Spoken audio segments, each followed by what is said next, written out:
pour ëllëg ñu am taxawaay boo xam ne bii taxawaay bu dëgër la muy mën a dimbali entreprise yi ñu réussir loolu moo tax ay professionnels des ressources humaines lëkkaloo ak ay universitaires ak ay spécialistes du droit xool ne ñun naka la ñuy mën a indi gis-gis boo xam ne bii du dara lu may dimbali suñu bopp ndax dañ ci taq ba rit mais dimbali askan bi ak dimbali le tissu économique pour lii nga xam ni moo fi nekk mooy pandémie bi ñu xool ca kanam pour seet nuñ koy dépasser. da ngeen ci taq rib waaye est-ce que yéen seen bopp ngeen jiital wala ressources humaines yi nga xamante ne yéen a ngi koy gérer. sunu gis-gis gën na sori. parce que boo xoolee tey gis nga jamono ji ñu nekk entreprise yi dañ soit ñu gis ni dañu war a xool ca kanam pour li nga xam ni moo leen di impacter ñu génn ko wala boog parce que bu amee situation bu mel nii ñaari gis-gis ngay faral gis am na ñoo xam ne dañuy jàpp ni yàqu nañu lii fi nekk mënuñu ci dara ak ñoo xam ne ñoom dañ naan lii nañu ubbi sunu bët ba xool naka lañuy dépasser lii loolu mooy crise la waaye naka lañ koy def opportunité pour jàll ko ñeneen ñi nag dañuy jàpp ni menace la dootuñu mën dara daanu ñun nag comme dañu nekk ay ñoo xam ne ñu ngi yëngu ci ressources humaines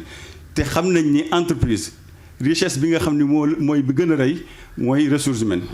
Ford dafa doon wax ni am na ñaar yoo xam ni ñoo gën a am solo ci entreprise mais du feeñ mukk ci bilan mu ne mooy réputation kër ak ressources humaines kon loolu dafay indi ni ñun fii mu nekk nii il faut que ñu wax il faut que ñu jëf. léegi pandémie bi mbas mi yan jeexital la am dëggantaan ci ressources humaines yi ci këru liggéeyukaay yi. yu bari boo xoolee téere bi dañu xayma secteur yëpp lu fa xew dañu partir des faits gis nañ ni boo xoolee secteurs yi amul benn secteur à part secteurs yi nga xam ne ñoo doon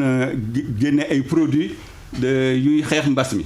ginnaaw yooyu secteur yëpp mbir mi laal na leen ñii daf leen laal ba nga xam ne daanaka ñu ngi tëral ak ñoo xam ne ñii xaw na leen laal ak ñoo xam ne laal bi sori na donc amul benn secteur boo xam ne bii bàyyi na ko à part loolu moo wax. est-ce que am nga ay xayma ay chiffres yi firndeel lu ni mel. dinaa la wax boo jëlee lu mel ni secteur may ma tuuti ma boo mel ni jëlee ni secteur microfinance boo jëlee secteur microfinance li nga xam ni moo fa amoon ci encours client les encours clients yi nga xam ni mooy épargne bi 363 milliards lañ doon am waaye bi nga xam ni affaire bi ñëw na am na baisse de 20% ci encours yooyu 20% ci encours yooyu secteur microfinance rek nga jël beneen secteur bu mel ni secteur des entreprises tourisme hôtellerie restauration agence de voyage service aéroportuaire lu mel ni Air Sénégal daanaka perdre na 20 milliards ci mbir mi donc vraiment egg na ci benn dayo boo xam ni entreprise yi sonn nañu lool ak impact yoo xam ni kenn du ko gam-gamle. loolu ci wàllu kër gi la ci wàllu boppam en terme de koppar li kër gi di ñàkk mais est-ce que ci wàllu nit ñi ci boppam les bras ñi liggéey naka la leen laale carrément. laal na leen ci anam yu bari am na ci ay entreprises yoo xam ni bi mbir mi ñëwee dañu mujjee wàññi seen ay recrutement maanaam ñoo xam ni ñii dañ nekkoon ci marché du travail bi entreprise yi préparé woon dañ war recruter mu ñu leen recruter yeneen ñi dañ leen yóbbu chômage technique gis ngeen ni ordonnance bi président jëloon pour que mbir mi bañ a egg fu jéggi dayo donc mu ne képp koo xam ni kii yaa ngi liggéey kenn mënu la dàq lu dul nga def faute boo xam ni faute lourde la chômage technique tamit mu ne entreprise yi lu mu dee na ngeen fay liggéeykat yi 70% ci salaire bañ doon am donc liggéeykat boo xam ne bii dafa daan fayeeku weer ñu yóbbu la chômage technique di la fay 70% ak jamono ji di mu mel ak xëy na engagement yi nga jëloon dafa la laal dëgg donc même sur le plan mental sur le plan psychologique travailleurs yi sonn nañu booleeg ñuy liggéey ci conditions yoo xam ni yu jafe la ndax pandémie bi mu ñëwee kenn mënu ko woon dékku ndax xamuñu ko woon donc vraiment liggéeykat yi am nañ ci coono bu rëy a rëy. ci wàllu liggéeykat yooyee xam naa ne yéen a nekk ci diggante patron yeeg liggéeykat yi yan jafe-jafe ngeen ci jànkonteeloon ndax yenn saay par exemple un patron bëgg par exemple yóbbu nit chômage technique ndax ndax mbas mi. waaw chômage technique wala bëgg a teqale kook ñenn ñi. kooku ordonnance bi réglé woon na ko il faut dire que avant ordonnance bi. mais xam nga ba léegi day am ñi nga xamante ne dañuy contourner loolu. avant ordonnance bi di ñëw. c'est vrai que entreprise yi ñi ngi nekkoon ci benn dynamique de négociation. de discussion parce que réalité interne la. entreprise bu nekk commencé woon na trouver des solutions yoo xam ni li wóor ba wóor mooy solution yoo xam ni partagé. parce que mbir bi mu ñëwee ñëpp la laal na entreprise bi laal travailleur yi donc solution bi moo doon ñu xool waxtaan boo xam ne day indi juboo parce que pandémie am na tey waaye ëllëg entreprise yi day continuer donc loolu dañ ko sóoraale woon am na jafe-jafe mais jafe-jafe dañ koy surmonter bi ordonnance bi ñëwee nag dafa cadre mbir mi mooy kenn mënuñu ko dàq ci liggéeyam ci période boobu lu may dafa def benn faute boo xam ne bii faute bu jégg dale ñu koy faute loolu chômage technique ñu ne ku ñu yóbbu chômage technique dañ la fay 70%. non loolu bu ñëwoon na encadrer situation bi. mais après ordonnance bi après bi ñu génnee ci état boobu gis nañ ne liggéeykat yu bëri ñàkk lañ seen liggéey ñii ñu dàq leen wala ñu ne leen dem leen toog. moo tax ñun ñu jug ci livre bi xam nga Einstein dafay wax ni dof weesuwul ngay comporté wu ba benn même manière ba pare di xaar résultat bu différent maanaam bu fekkee ni même chemin nga jël bul yaakaar am résultat bu différent donc tey jii ñun sunu këyit gi dafay indi ay conseils ay recommandations pour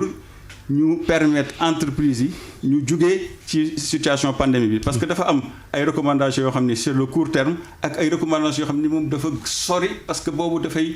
dafay wan yoon entreprise yi par rapport ak changement yi nga xam ni moo fi nekk tey il faut comprendre que environnement bi ñu nekk moom la ñuy waxee environnement VUCA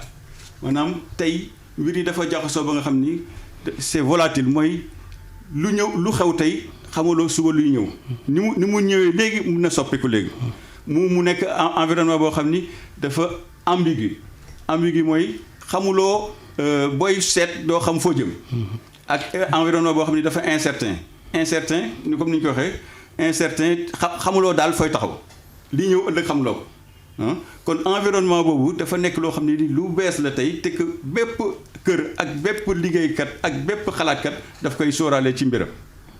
mais gis nañ ne bu fekkee ne mën nañu wax point positif wala aspect positif mooy télétravail gis nañ ne bi mbas mi ñëwee dugal nañ lu bees télétravail nit ñi au lieu ñu daan daje ñoom ñëpp ci entreprise yi ñu bëri leen wax ñu toog seen kër di liggéey à distance mais problème bi mooy amul benn encadrement juridique benn encadrement légal loolu tamit est-ce que du problème boo xamante ne wax nañ ko mën a xoolaat tam wàllum télétravail mi. absolument boo gisee ci téere bi dañuy wax refonte du code du travail de la législation sociale maanaam. que télétravail nekkul ci code du travail donc ñun joxe nañu ay jumtukaay yoo xam ni nguur gi ak travailleurs yi organisation patronale yi ak organisation syndicale am nañu jox na leen jumtukaay yoo xam ni mën nañu xool naka la ñuy dugalee situation télétravail dans la législation parce que léegi c'est une réalité même ci yeneen dëkk yi kenn mënuloon xalaat ni mën nañu xëy suba teel 90% des travailleurs nekk en télétravail gëmuñu ko woon. mais bi mbir mi ñëwee comme il fallait réagir wane nag ni imagination nit ñi ak organisation yi ni ñu mën a changer tey télétravail c'est une réalité buñ ci jógee tamit dafa war a nekk réalité donc il faut impérativement ñu boole ko ci législation sociale mu encadrer liggéey télétravail boobu. au-delà de télétravail boobu jàpp ngeen ni crise sanitaire bi am na ay opportunités yana. absolument mais pour opportunité il faut ñu xam. tey lan mooy tendance ci wàllu liggéey ci wàllum RH. ah oui ay opportunités yu mag parce que tey fi mu nekk nii organisation yi àla kulli alin dañuy changer mooy li ñuy wax la transformation des organisations te nag mënuloo wax organisation te boolewuloo ci ressources humaines maanaam ressources humaines tey am na opportunité ci transformation bi indi apport boo xam ni day dimbali kër yi pour ñu réussir transformation boobu tey boo xoolee ñi ngi dund la révolution 4.0 ñuy wax révolution quatrième révolution industrielle. quatrième révolution industrielle boobu dafa nekk ci ay fànn yu bari robotique intelligence artificielle yooyu domaine la yoo xam ni dafay impacter organisation ba nga xam ni léppay nar a changer nit ñi ni ñuy nekkee ak xam-xam sax compétence bi nga xam ne moom la ñu war a indi pour faire face à cette situation ak tey xam nga war nañu xam ni xayma yi nga xam ni moom la étudier mooy 2000 vers les années 2030 c'est dans 9 ans 10 ans 85% emplois yu bees yi xamuñu leen mooy ñuy wax les emplois non identifiés yi nga xam ni par exemple yéen. bees yi ñëw la liggéey bees yi ñëw la yéen ba ngay xool supposons seen liggéey saa leen defee reportage. mën ngeen def reportage yu 1 heure de temps war ko génnee ci 1 minute wala 2 minutes. tey mën nañu xalaat am intelligence artificielle boo xam ni bu reportage bi ñëwee moom lañ koy jéggal moom lañ koy jox moom parce que intelligence artificielle dafa mel ni dañuy jël xelu nit. muy liggéey. kooku mën nañu xalaat bu reportage bi ñëwee ñu jox ko reportage 1 heure de temps jox ko ay axe mu génnee résumé une minute boobu kooku xam nga day am jeexital ci seen liggéey ak leneen donc tey c'est une transformation dans l'entreprise boo xam ni il faut que ñu accompagner ko dafay amener ay réalités yu bees. wàllum télétravail bi nga doon wax sànq maanaam foog ñu dugal ko ci code travail boobaa lan lañu ci soppi ak lan lañ ci war a dugal ba nga xamante ne lépp dina jaar yoon ci wàllum code télétravail dugal ko ci code de travail bi appliquer ko doxal ko. tout simplement c'est cette réalité de télétravail il faut rek mu nekk benn type dans le code du travail maanaam tey code du travail dafay wax ni booy liggéey da nga war a nekk ci benn bërëb. nga booy usine bi da nga war a nekk ci benn bërëb donc. type de subordination boobu ak type de relation boobu dañ ko war a feeñal ci biir code du travail mu nekk loo xam ne nii lu nekk ci biir code du travail la ñu ne télétravail mi ngi ci biir code du travail ak lii lay demee. mais liggéeykat bi est-ce que du am ay ndàmpaay aussi ci war ak yooyu noonu yu koy accompagner. ndàmpaay du ma wax ndàmpaay damay wax plutôt ay conditions yoo xam ni moo koy permettre mu def liggéeyam. parce que tey ci jumtukaay. ak sax même ci accompagnement réglementaire au niveau de l'entreprise. parce que xam nga télétravail am na ay études yu bari yoo xam ni dañu montrer que télétravail dafay indi productivité. li koy mën a xayma bari na xam nga tey booy def télétravail am nga équilibre boo xam ni bii am nga ko ci sa xel yaa ngi liggéey sa kër sa njaboot yaa ngi leen di gis. am na ay dépenses yoo xam ne dafay wàññeeku parce que dootoo fay transport dootoo fay lekk ci fële donc il faut que juste entreprise bi jox la ay jumtukaay ak mettre en place des procédures parce que tamit booy liggéey il faut que ñu contrôler sa liggéey.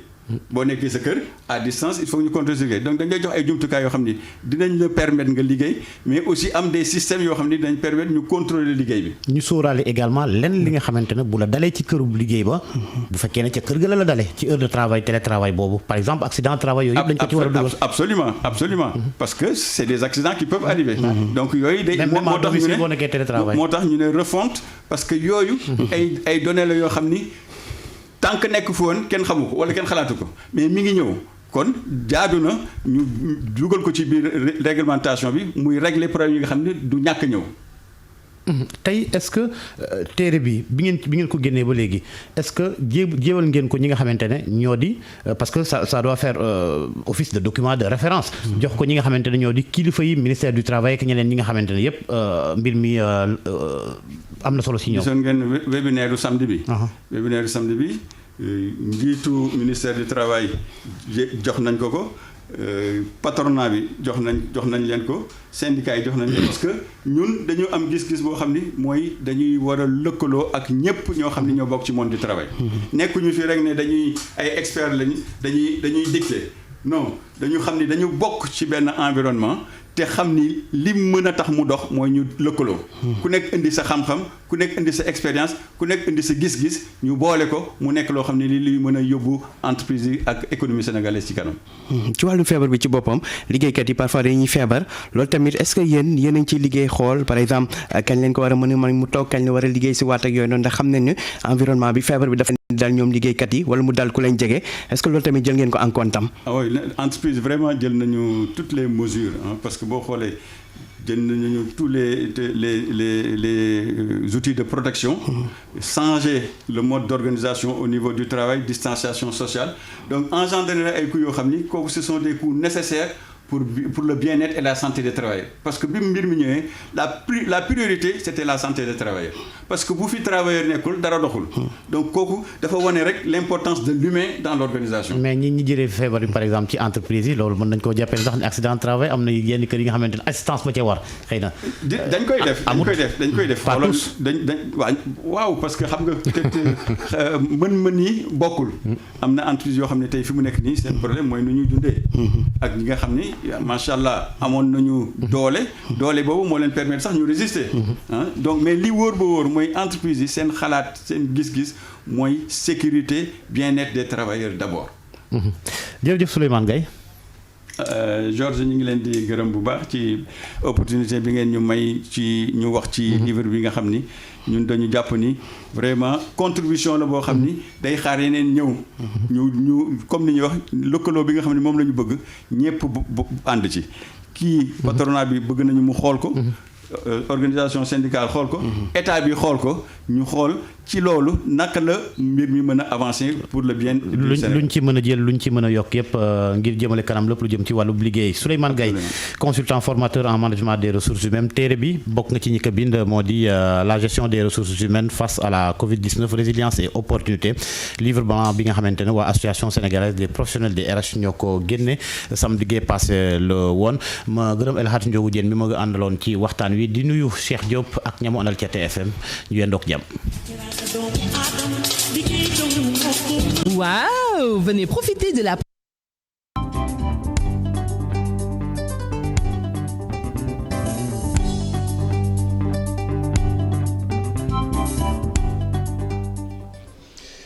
ñu jaajëfal leen bu baax a baax suñu naataango yooyee nga xam ne ñu nga doon àddoo ca diwaan bu Médina immeuble El Hadji Ilimane Ndour Georges Déthié Diop ak itam ki nga xam ne moom moo di El Hadji Ndiogou Diène jaajëfal leen bu baax a baax ñëwaat fii ci Almadies wéyal li nga xam ne moom moo di waxtaan wi bokk na ci seen émission info du matin léegi dañuy waxtaanee jëmm ji nga xam ne itam moom moo fi rek daal di